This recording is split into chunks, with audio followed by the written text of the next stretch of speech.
The question we are trying to solve today is find the angle between the lines R1 and R2. Now the first step to accomplishing this is to find the direction vector of each line.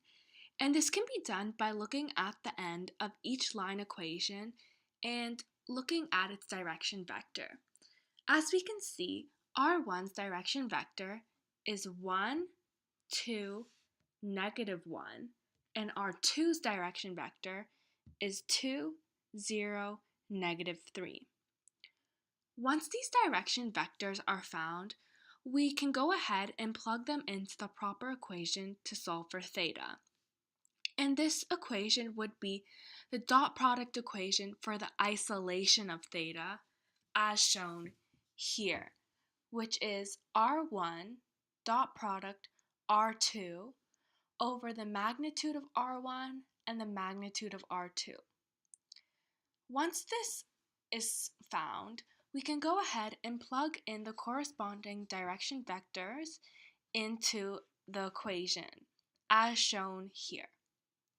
Once this equation is calculated, we get 5 divided by square root 6 over square root 13. And we get the number 5 by adding the numbers 2, 0, and 3 together.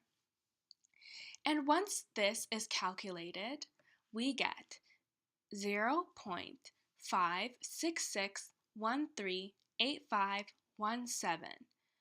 Finally, we can now find theta by doing cos inverse of that number, 0.566138517, which then equals 56 degrees.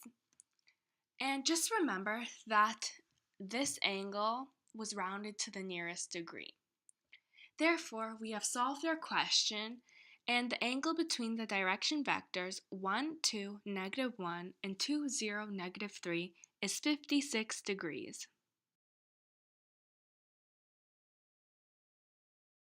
So this is exactly the same question as the previous one we just solved, except now we are trying to find the angle between the planes y plus 4z minus 9 equals 0 and 2x plus 5y minus z plus 8 equals 0. So the first step to accomplishing this is to find the normal vector of each plane. And this can be done by looking at each plane and looking at the coefficients in front of each variable x, y, and z. So as we can see, for plane number 1, there is no x variable. So the normal vector for this plane would be 0, 1, because there is 1y, and 4, because there is 4z. And the normal vector of the plane number 2 would be 2, because there is 2x, 5, because there is 5y, and -1 because there is -1z, as shown here.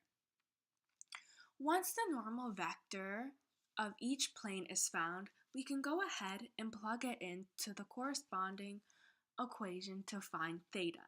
Now this would be the dot product equation for the isolation of theta, which would be n1, so the normal of plane number 1, dot product, the normal of plane number 2, over the magnitude of the normal of plane number 1 and the magnitude of the normal of plane number 2. And so now that this equation is figured out, we can go ahead and plug in the normal of each plane into the equation, as shown here. Now, once all this is calculated, we get 1 divided by square root 16 over square root 42. And we get the number 1 by adding these numbers 0, 5, and -4 together. And once this equation is calculated, we get 0.038575837. Now finally, to find theta, we must do cos inverse of that number 0.038575837, which equals 87 degrees. Now therefore, we have solved the equation, and the angle between the normal vectors 0, 1, 4 and 2, 5, -1 is 87 degrees.